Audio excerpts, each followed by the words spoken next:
This next module, we'll talk about some of the basic skills of auditing in terms of the due stage when you're actually going out and you're doing the audit. What are some tips and things to keep in mind of good question techniques, et cetera. This module is a process auditing breakout. So it's some real practical tips on really how to get the best out of the due stage, the actual specific auditing. When planning for the audit, just a little bit of a review in the mirror here.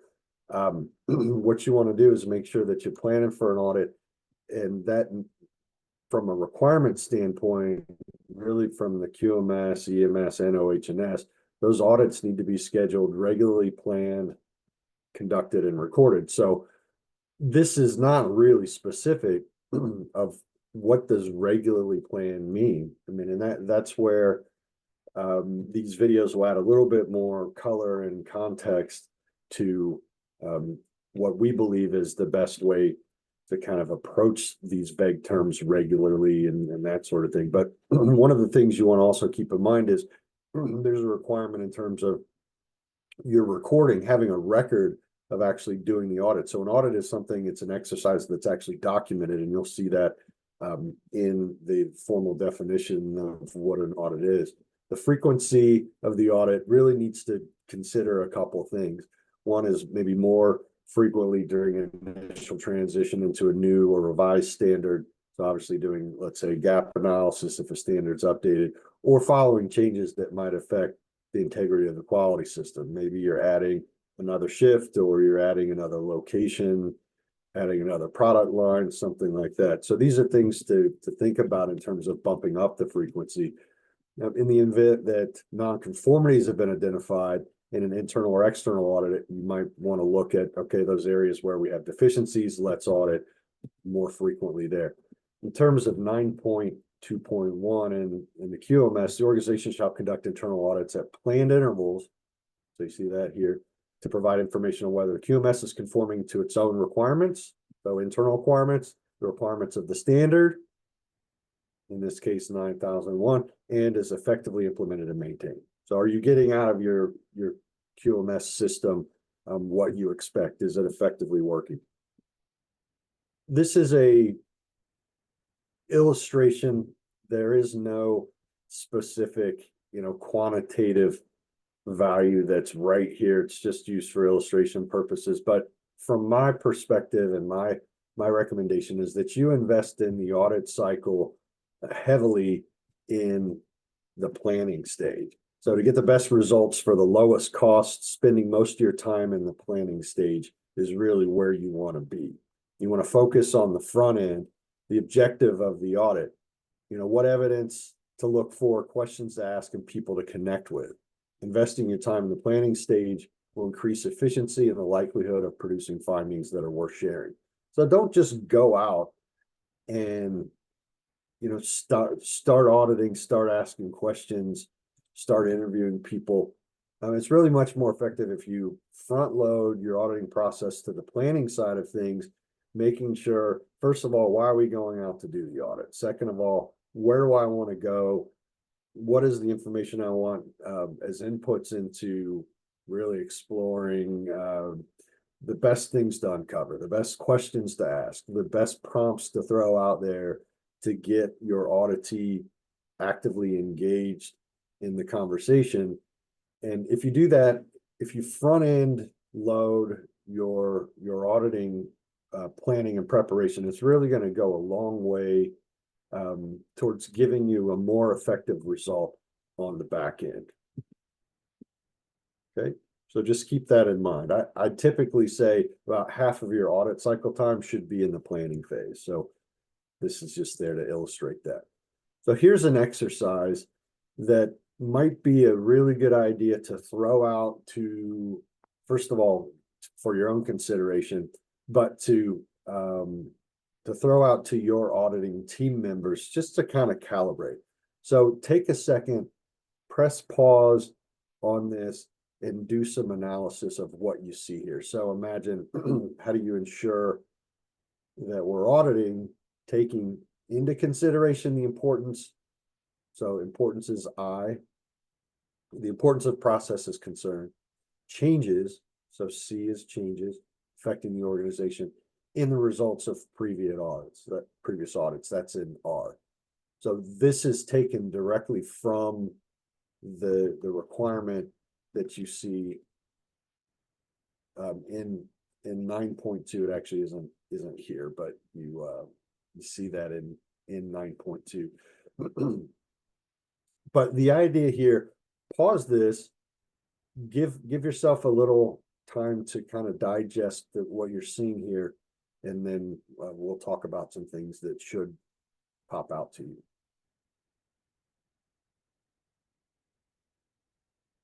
Okay, one of the things that you'll see is there's a line in the sand. Today's date is August 15th.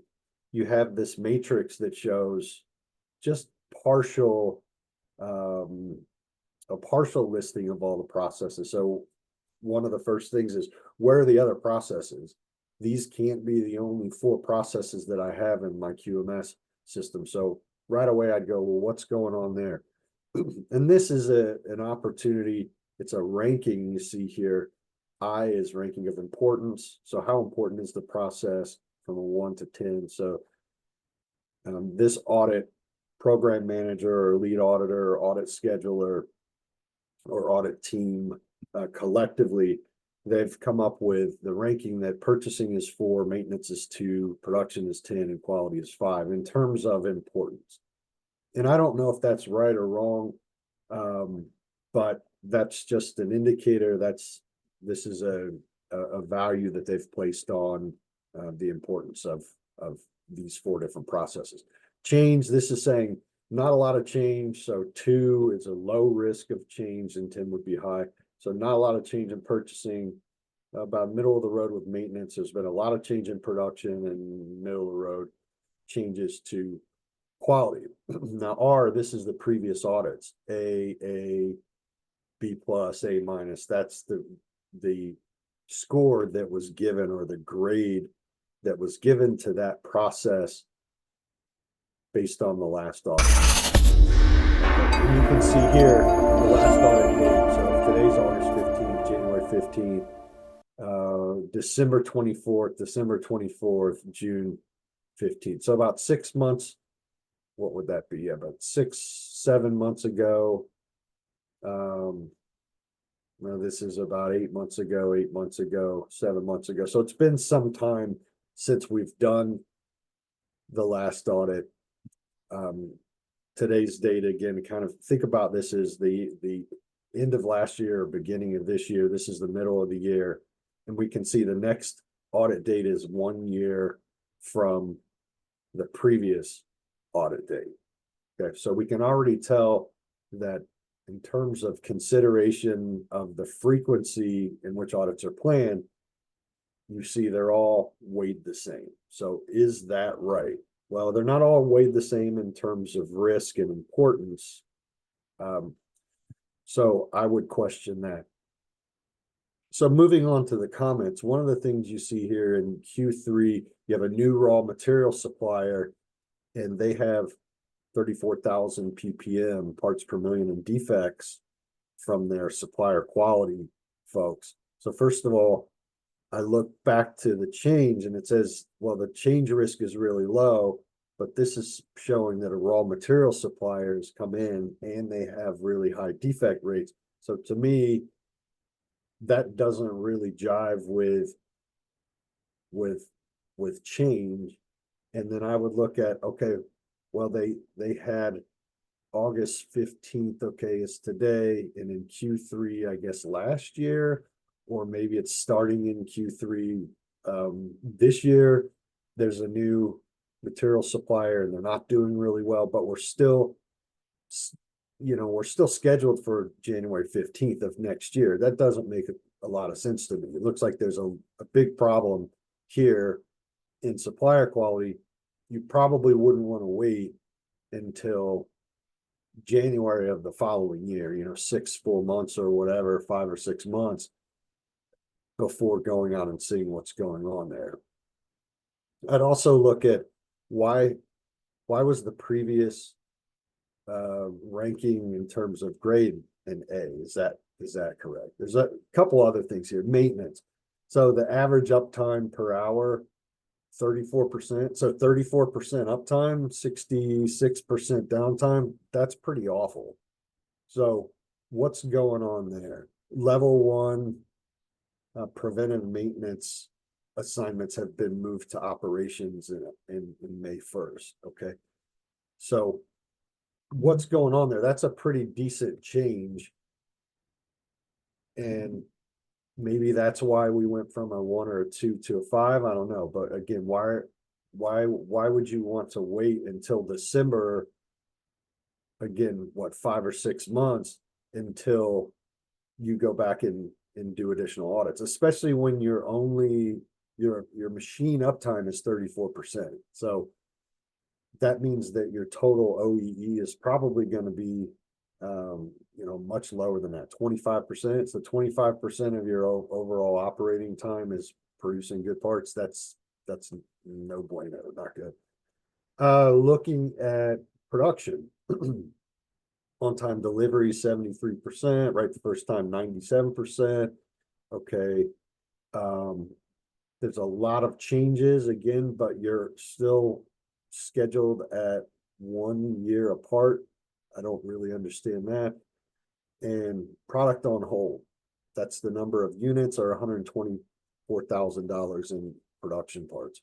I don't know if you're a really large company, maybe that's not a big deal, but smaller companies, that's a lot of money held up. Certainly a lot of units held up due to some products being on hold. What's going on there? Are these the 3% that have not been produced right the first time that then need to be sifted through and analyzed for potential disposition of scrap or rework or repair or sending back to the supplier? What's going on there? On-time delivery is not great. Why is that? Is that due to machine downtime? So there might be a connection here. Or is that due to bad supplied parts coming in from the supplier? So you can start to build an audit trail, but ultimately this is really a snapshot. This is usually where you see like an annual plan or a couple year plan. Sometimes, say with automotive, you have to have a 3-year calendar plan out, and those audits should be based on some of these indicators like importance and changes and that sort of thing. And then you also see down here, it says on the quality side, customer complaints. April we had 3, May we had 18, June we had 29, but we're still showing that the last result of our audit, June 15th, was an A-. So I would question, what's going on where you have an A- ranking, which is pretty good in terms of the grade of the last audit results, but your customer complaints keep ticking up. How can you give an A- in terms of the process integrity? And not to say it's impossible for the quality process. Maybe the quality process is doing fine. It's just, items are being mixed or, I don't know, something's getting damaged in transit. Don't know. But here you have a real uptick in complaints. You certainly wouldn't want to wait. Now you're looking at 10 full months before you go and audit quality again. So there are a lot of things on this table here that are really meant to just get you to talk and get you to really think about how out of sequence or in sequence your auditing activity is with real life within your organization. And you can see there's a lot of issues here, a lot of opportunities here that need to be cleaned up. And I would, if I were auditing the auditing process within an organization that I'm going to visit, I'd really be concerned about how they're scheduling their audits. So now we're on to the do phase. So there are different ways to go out and do your audits and investigating and recording objective evidence, planning on how you go about actually going out and collecting this evidence. One is sampling at random. It's kind of a shotgun approach. You audit different areas, everything's kind of equal weight. There's no rhyme or reason, no logic, except maybe you have a predetermined checklist that it's typically pretty canned, where you have requirements in the standard really in the form of questions, and you're just kind of going out and doing random audits. I've seen this. This is used a lot in system audits. Sometimes it's early on in the maturity of an organization where you're doing audits at the beginning of the adoption of a new standard or an upgrade or something like that. It's not as efficient as auditing that's prompted by historical data and trends. You're not really going necessarily to an area that's creating a lot of bottlenecks or problems or issues or a lot of turnover or whatever. So it's not very efficient. It's going to be harder to find things of value to report if you're just randomly auditing. And it seems almost like that's how this was laid out. These processes were randomly kind of thrown on an annual calendar with no real rhyme or reason. So I would say that that's similar to sampling at random. So sampling using historical data is a much better way to set up your auditing scheduling and program. It's the use of historical performance data to identify trouble areas. And it doesn't have to just be data. It could be information that you get from certain leaders in certain areas. It doesn't all have to be data driven, but the idea is, you have high cost and non-quality. Again, back to this this situation here. There's a big high cost of non-quality or poor quality here from your supplier. So, and obviously the downtime being a major issue, this is where you're losing money, or you're certainly losing an opportunity as an organization. So that's something that might be attributed to lack of control, documentation, training, ineffective management of resources. So it'd be much more efficient than random sampling to really target those areas where you see data or other information telling you that there are problems, telling you that something is not working correctly. So investigating and recording objective evidence. So what are the sources of the requirements that you're auditing against? First of all, your documented external requirements, such as 9001, 14001, 45001, those standards that are coming from the outside that are typically, kind of industry standards. Internal procedures, so your own internal documents, forms, checklists, etc. Verbal processes as described by authorized personnel. This one is a little tricky because, how do you go and audit against an audit criteria that is verbal? I mean, that gets a little bit more difficult to audit. But as you've seen the requirements for documentation in these international standards kind of ease up, we really have to lean more on verbal processes, and maybe asking multiple people of authority in an area, well, what is the standard, or what's the process, or how are people in this area supposed to work to make sure that the product is good and bad product is quarantined or whatever. But this source of requirements certainly is a legitimate source that we have to pay attention to. And then customer specific requirements or contracts or things like that coming from state, federal requirements, anything it could even be a code of practice or something that is typically understood in an industry. Okay, so you have these variety of these various resources that you're going to be studying before you go out and do your audit, because that's the basis for the requirements that you're going to use to, fill out your audit checklist and come up with your questions, so that when you go out, you can audit against those requirements. Okay, things to do: interview the person doing the job. Okay, not just the guy to the supervisor. I want to go see and talk to the people that are doing the job. Consistently monitor the time and schedule. So make sure you have a watch on, or you have some sort of timer set. This is also good when you have someone else with you that's maybe helping to monitor the time. You certainly want to stay on schedule.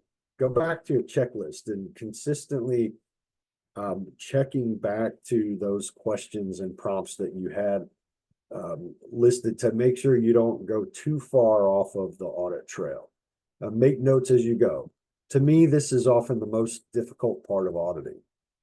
You end up sometimes, I'll go out and you're having a conversation about something that you're auditing, and you're observing different things in the area, and you're trying to pay attention to safety and, standing in the right spot and, all that stuff. The next thing you know, an hour or two's gone by and you leave the area, you look down and you have nothing written down on your audit checklist. And that's a real problem. So make sure you save some time.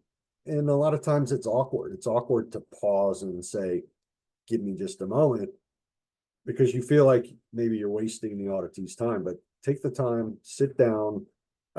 Well, you don't even have to sit down. I like to find a place where I can take my notes and apologize if you need to. Sorry, I'm just going to take a couple notes and then move on to the next set of questions. But capturing these notes are critical, and making those notes as you go along, even if it's just shorthand or abbreviation, is really important. So make sure you're doing that. Be calm, courteous, and in firm control at all times. Okay. You want this to be more conversational, not a tense, I'm going to ask you these questions and I'm in firm control. But there's a way to maintain control of the auditing and in the conversation without being nervous, or without making the auditee nervous. The more calm you present yourself, the more conversational, the better. The more open that auditee will be. Seek facts, not inference. So show me. If there's something where the auditee can actually show you what they're telling you, that's going to be a better way to make an observation versus just inference or storytelling. Select your sample carefully. Inform the auditee of a finding promptly. If there's something there, it's always good to say, are you telling me this is not, this is not a good part, but you're just setting it beside the machine? Well, don't you know that, doesn't your procedures say that you need to put them, in a red tote or something like that? So you don't want to. So just to pause here with the screen sharing for a second, you don't want this to be, and I've been on the auditee side of an auditor that just threw out threats of nonconformities repeatedly, and that you don't want to do that. But if there's a gap, you want to be able to say, well, isn't there a gap here? Doesn't the procedure say you're supposed to do X, Y, Z? Oh, well, yeah, sometimes we run out of room and we don't have red totes available, so we can't actually follow the procedure. Okay, is that a gap? What's the significance? So let's talk about it, if you can, so that and this might not be the floor level person that you're talking to specifically about, how you're going to classify the finding. But the idea here is you want to be able to discuss, while you're in the area, any gaps that you see. You don't want to save them for, let's say, a closing meeting or your audit report. You want to really talk about these things while you're there. Okay. And finally, you want to be fair and honest, and if you're wrong, admit it. Your job is not to know everything. Your job is to be inquisitive and prompt questions, prompt conversation. And so those are the things that you want to do. Now on this other slide, the next one is things not to do. Don't be late. You're always going to be kind of to a degree at the mercy of the operations and the people that you're there working with, but try not to be late. Don't deviate from the audit plan unless it's necessary to fulfill your audit objectives. If you need to deviate from the audit plan, make sure you bring this to the attention of the lead auditor right away so he or she or they know that you're off schedule a bit. Don't lecture or talk down to the audit team. I have been in audits where the auditor is really talking down to people and making them feel, I don't know, like they're inferior to the auditor, and that's not a good way to get the auditee to open up and have conversations. Don't spend time giving recommendations. If you're doing an internal audit, okay, maybe you can say things like, I don't know, have you ever tried to do something a little bit different? So, something like that. But you're really there. You need to be cognizant of how much time you have, and it's typically not a lot of time. So don't spend, your job is not to be the repair guru of the process that you're auditing. Okay, so don't spend too much time on recommendations. This is certainly not if you're doing a third-party audit or an external audit, you're working with a supplier. If you're not the expert, that you could really be causing bigger problems. So beware there. Don't criticize the management. Oh man, yeah, leadership really isn't supporting you, are they? You don't want to start that either. Don't make comparisons with other people or departments. Now you might say, hey, I was in an audit once and I actually pointed out a new tote system and barcode scanning system that the prototype department was using. And I don't think that the production area was aware of these improvements that prototype had taken on. So I did say, hey, you may want to go talk to those guys or go look at what they're doing. It was really impressive, something like that. But you don't want to say, oh man, your department or your people are really much better than those guys over there. You don't want to do stuff like that. Don't be long-winded. Try to be concise, and don't be afraid to say you don't understand. Saying you don't understand actually relaxes the situation and gets the auditee to open up and talk more and try to explain what you're observing. And the last thing here, don't sample until you find a non-conformance. The idea is not to sample until you find something. The idea is to sample to where you feel like, okay, I have a representative sample here. If I were to take another sample or two, I would probably come up with the same results. Okay, so the idea here is not to, shop the observations until you find something wrong. You definitely don't want to do that. So a representative sample is good enough. Now, the other piece is questioning techniques. Ask the auditee about their job. Very general. Hello, can you help me? Can you tell me a little bit more about what you're doing? Again, you want to be, and you'll hear me say this again and again, you want your audit to be more conversational. Ask the question about the process in the immediate area. Hopefully you're standing or sitting or in that area that you're observing.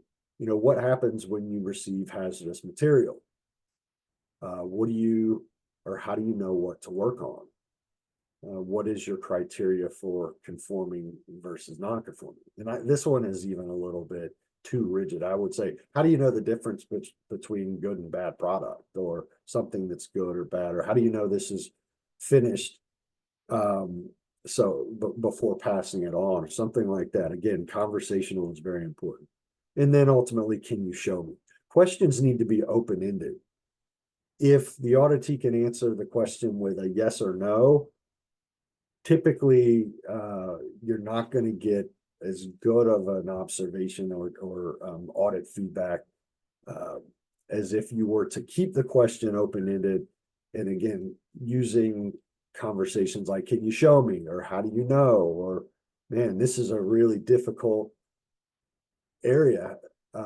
It must take a lot of concentration to keep these things, in the right order. So, something like that. Be empathetic and, prompt using open-ended comments and questions. Now, there are times where closed-ended questions or comments make sense. Do not ask a question that can be answered with a yes or no, typically.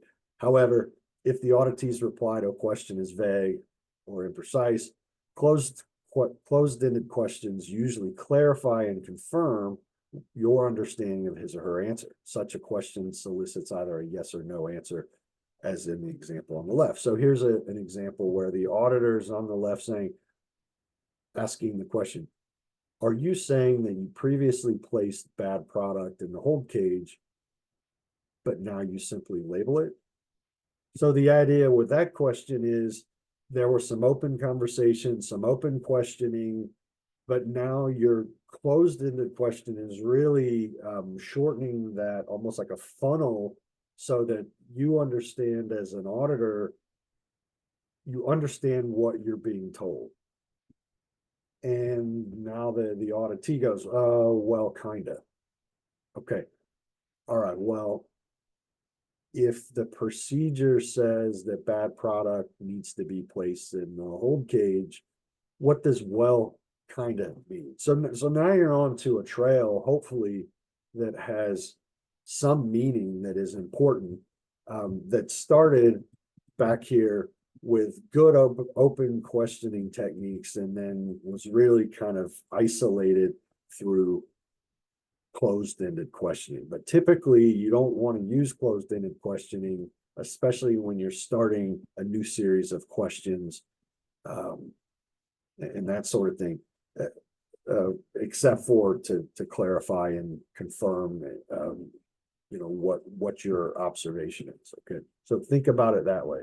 If you can use an open-ended question, that's great. Closed-ended, really more so just to lock in and confirm what you're observing.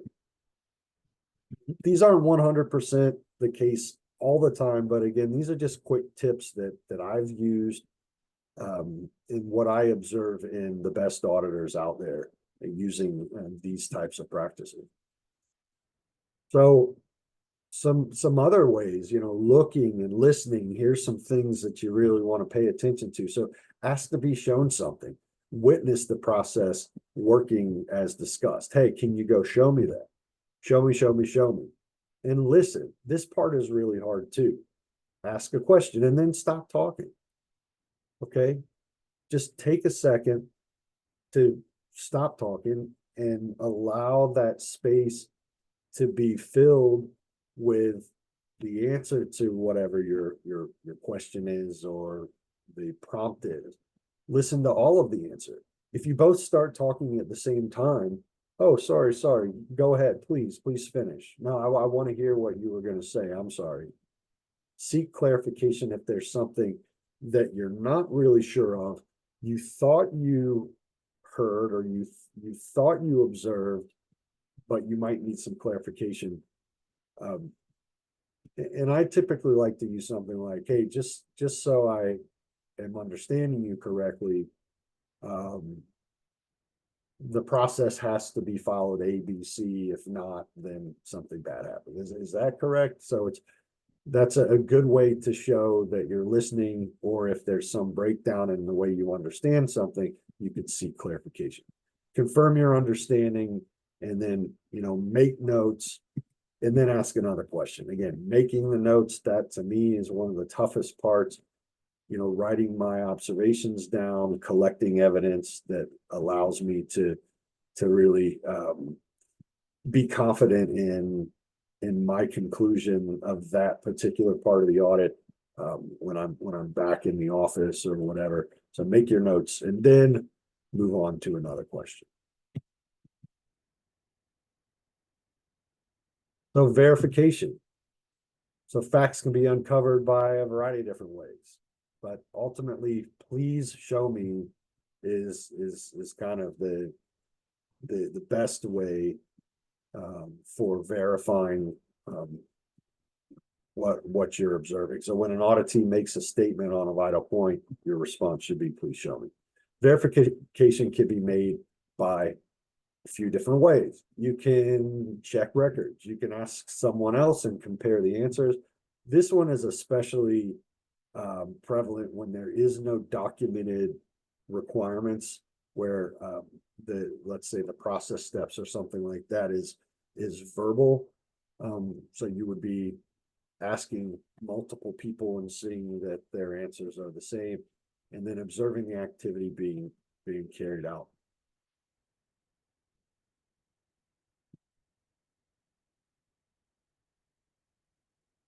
Okay, so let's imagine that we've asked some questions about a specific line or location, and now we have this this customer scorecard that we're presented.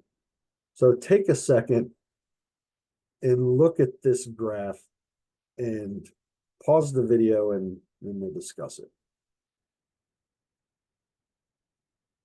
So some of the things that you should be seeing is that there are internal rejects starting in January, and we're not presented with the previous year, but this is just up through the first 6 months of the year. But you see the blue parts per million graphs here will show, these bar charts are showing an increase, steady increase. Something significant happened in April, and then again kind of an increase in internal rejects in May. You don't really see much in terms of customer rejects in the first quarter, a little bit in April, but then it goes way up. So if I only had one question to ask at this point, it would probably be, what happened in April? What changed in April? Another question might be, why did the internal rejects go down in June, but you have such a large number of internal and external rejects in May and June? Okay.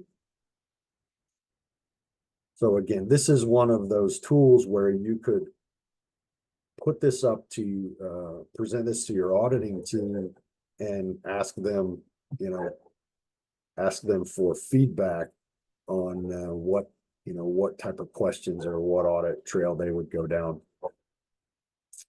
based on this chart here.